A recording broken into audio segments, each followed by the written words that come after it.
Okay, so a quick tour of the Durston X-Mid Plus. This is in Dyneema. Alright, don't be scared by this tent with its crazy angles and shapes. It's meant to be like this for strength, for space inside. It's a bit like an MC Escher painting. The angles are all over the place, but if you spend a bit of time putting it up properly, it'll look decent. So I'll just give you a quick tour now, because you'll soon get bored of me rambling on, and I'll give you a couple of quick tips as well. So this is the exterior. It's the same both sides as you look at it, and it's one of these tents that's put up with using your walking poles. There you go, quick look. Let's take a quick look inside as well. One of the tips is don't put too much tension on these zips, otherwise you'll be in a world of hell. 2 seconds, I'll just undo the zip. There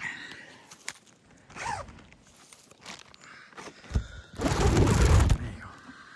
So these zips, if you've got the angles wrong, these are going to be really tight and they're going to put a lot of stress on these zips, and I wouldn't imagine that would go well. So be careful with how much tension's on these things here. Dan Durston's thought of everything, so super lightweight, but it's obviously got these tie backs as well, which are great. To tie them back, they've got little magnets on. Touch on there like that. They're fairly strong enough. If you want to, you really want to peg this down as well. If you do this one here, this gives you an inside vestibule, same both sides. Give you space for your rucksack or whatever you want to do when it's raining. The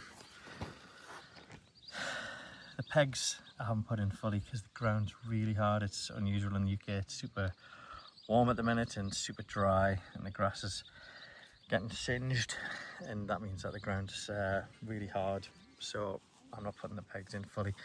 These guidelines are, these you don't really need. This is just in case it gets windy. I wouldn't recommend these style for lightweight camping. Obviously these are just for when you've got the car. So just to give it a bit more stability if there's going to be gusts. You will probably want to put up it's going to be gusty. And have a look inside. This is the 2 Plus. You'd get maybe 3 kids in, but definitely 2 people comfortably, 2 adults definitely. The way these tents work, they're designed so that you've got this bathtub, and the way all these strings work, it holds them all in place so that you've got sharp corners if you put it up right. This is a bit scruffy, as you see. The floor should be a bit flatter than that. But once it's up properly, you've got this bathtub, which does pretty much keep out the rain, I would say. I've never had it in mega rain, but so far so good. Inside you've got an all-important fly screen. You'll notice there's a lot of mesh on this tent. I would say for UK use, it's fine for a couple of seasons. It depends how rock hard you are. If you're hard as nails, you could probably use it in winter if it's not too windy, but you'll need a good sleeping bag because it's not going to be warm in there. This is the American way. You know, they go with all these huge air mesh approaches rather than solid approaches. It would be nice if they did a solid in this 2 Plus in order to cater for 4 season in the UK. So it does try and keep a bit more warmth in winter, but at the minute you're stuck with this mesh, which has its ups and downs. Obviously it gives a lot of ventilation when it's super warm like it is today. You're going to get a lot of ventilation through this mesh, and you're going to keep all the bugs out as well. So that's really cool, and it's fairly simple how it works. That's how you get inside. You're using your tent poles. Dan Durston's finest tent poles here, but you can use any. Make sure you don't snag this up on the bottom. It just clicks in there to keep it in place, to keep the ground sheet in place. And then it goes into this cool sleeve at the top.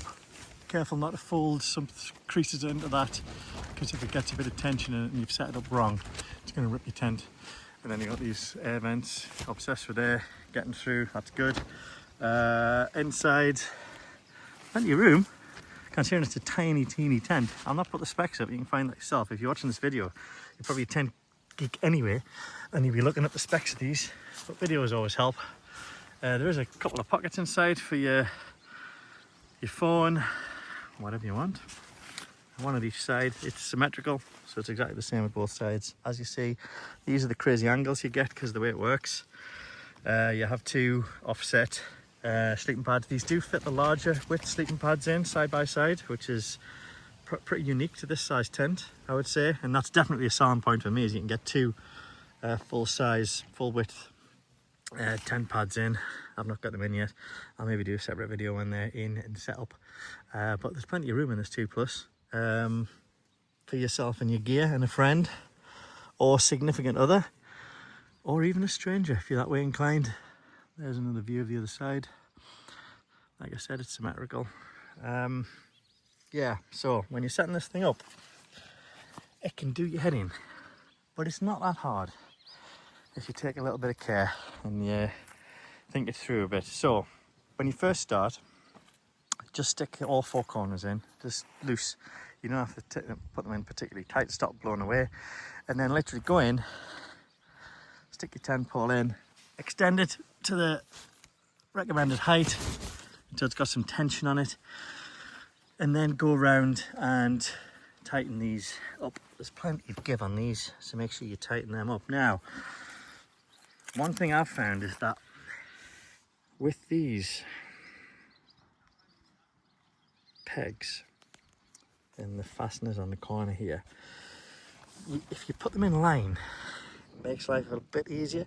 If you put them wonky to either side, it kind of messes with the geometry of the tent, and then it just doesn't look neat. You want it to look without any folds on the side, no creases.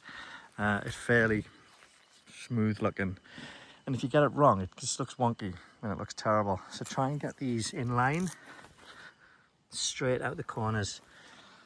These are optional. There is a lot of give in these sides. If it's windy, this side is going to touch the inner, so you might want to put these in just to stop it flapping around too much. It's not a hardship really. Again, don't put too much tension on them, otherwise you'll end up potentially with a situation where you can damage your tent.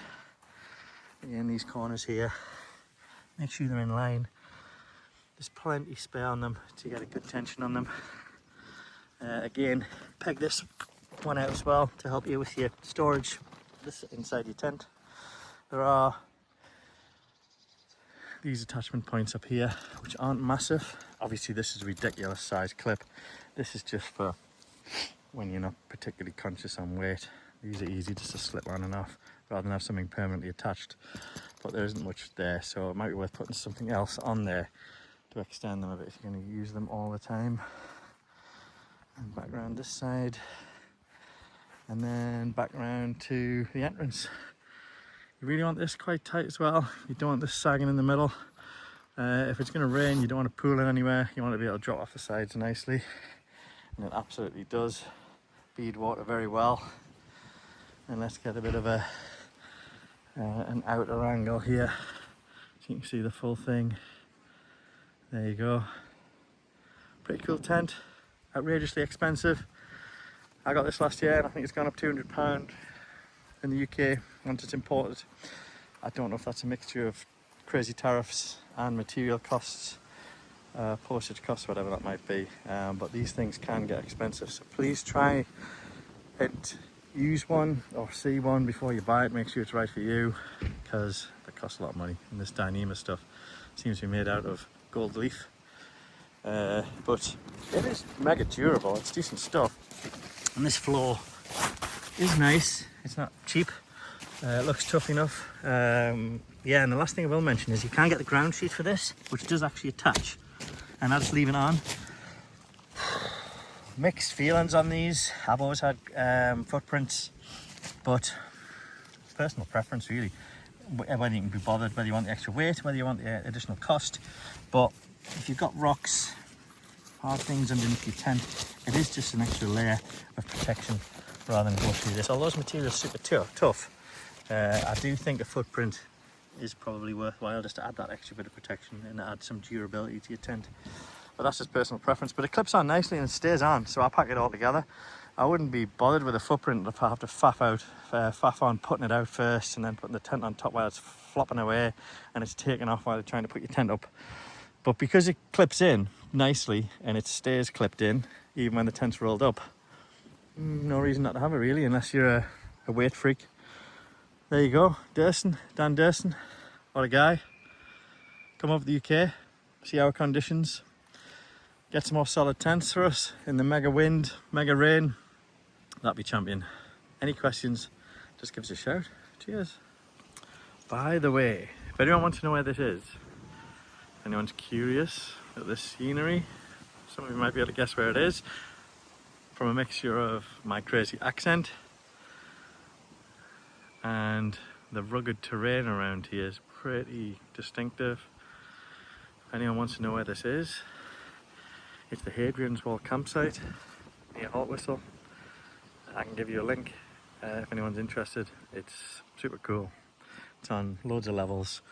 I'm right at the top, but the campsite goes all the way down like a tiered approach, all the way down the bottom to the toilets, which all look very nice. It's all very civilized with some absolutely amazing views. However, I can't guarantee this amazing weather. This is rare up this way. In a few months' time, this will probably be covered in snow and frost, ice. It's absolutely wild up here. But for the minute, when I'm filming this in July, nearly August, it's absolutely glorious. What a lovely sight. Helpful staff, super quiet, no parties going on. If you're old and miserable like me, this is absolutely spot on.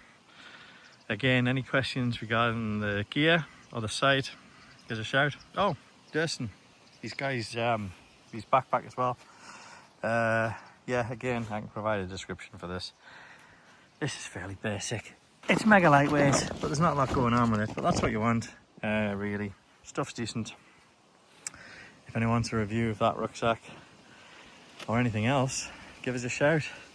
With this tent, I will be using a Zenbivvy system.